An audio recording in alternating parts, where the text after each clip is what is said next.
Omuvubuka Lule Mustafa ow'emyaka 17 eyava ku kizimbe ky'Amabirizi Complex wano mu Kampala ne yeesuula okwagala okwetta, embeera mwali kati nnungi era nga mulamu tteke, wabula ng'agamba yejjusa ekikolwa eky'obutemu kye yakola. Nasobola okuwonawo naye senga saawunawo era sandijjusizza.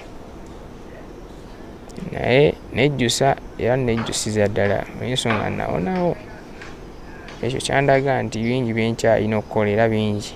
Lule agamba mu kaseera we yayagalira okwetta yalaba ng'obulamu bwali tebumugasa kubanga teyalina wajja kyakulya olw'abaganda be kumugobya ku mulimu gwe yalina bwe bagamba mukama we yali amukozesa nti amubba, ekintu ky'agamba ky'ataakola. Lule alaajana nga baganda be bamwagaliza okufa kubanga baatuuka ne ku ssa ly'okumukkako ne bamukuba ne bamubbako buli kimu kye yalina ne bamusula mu kitundu ky'e Katooke. Lule agamba ebikolwa by'abaganda be bino ebyeffutwa yabiroopera kitaawe wabula ne yeesuulirayo gwa Naggamba. Olukolo lwali lwekuusa ku ssente ze nali nina tezaali nnyingi nnyo naye ze zaali ezange.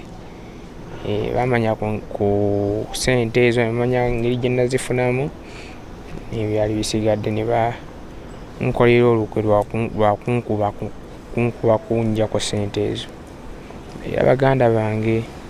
Wabula Lule atutegeezezza nti okutuuka okwewaayo afe yali amaze okukola okusalawo mu mutima gwe kwe kulinnya ku kizimbe ky'Amabirizi Complex kye yali amanyidde ddala nti bwe yeesuula teyali wa kuwona. Bannansi, bannamateeka, bandaba, batandaba, abamanya, banabata, bakulu, aki bonna mbeetondera.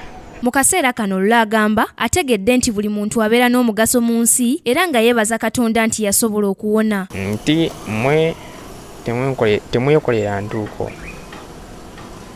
N'ekirala